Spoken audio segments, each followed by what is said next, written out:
आज हम नार्सिसिस की उस ग्रीक कथा पर नजर डालेंगे जहां से नार्सिसिज्म शब्द एक चेतावनी की तरह निकला। ये कहानी है एक बहुत ही खूबसूरत नौजवान की जिसका नाम आज हर कोई जानता है, पर शायद एक सबक के तौर पर। और ये हमें सिखाती है कि भाई आत्म प्रेम और आत्ममोह में, मतलब खुद से प्यार करने और सिर्फ खुद को ही देखने में जमीन आसमान का फर्क है। तो चलिए इसके 3 जरूरी हिस्सों को समझते हैं। सबसे पहले नार्सिसिस का घमंड और ईगो की दुख भरी कहानी। नार्सिसिस इतना सुंदर था ना कि हर कोई उसमें फिदा था, लेकिन वो किसी को भाव नहीं देता था, सबको ठुकरा देता था। एक अप्सरा थी ईगो जो उससे प्यार कर बैठी, पर उसे एक शाप था।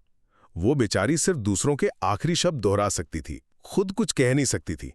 तो जब उसने प्यार का इजहार करने की कोशिश की, नार्सिसिस ने उसे बड़ी बेरुखी से झिड़क दिया। और कहते हैं कि इसी दुख में ईगो का शरीर धीरे धीरे खत्म हो गया और सिर्फ उसकी आवाज रह गई, जो आज भी हमें गूंजती सुनाई देती है।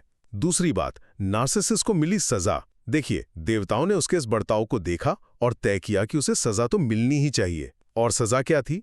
उसे उसी चीज का शिकार बनाया जिसका उसे सबसे ज्यादा घमंड था, उसकी अपनी ही खूबसूरती।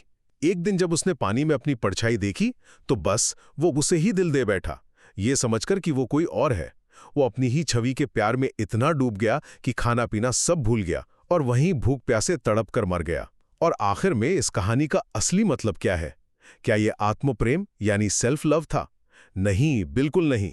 ये था आत्ममोह, मतलब सेल्फ ऑब्सेशन।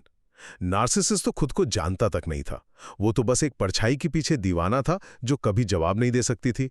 और यहीं से नार्सिसिज्म शब्द आया है।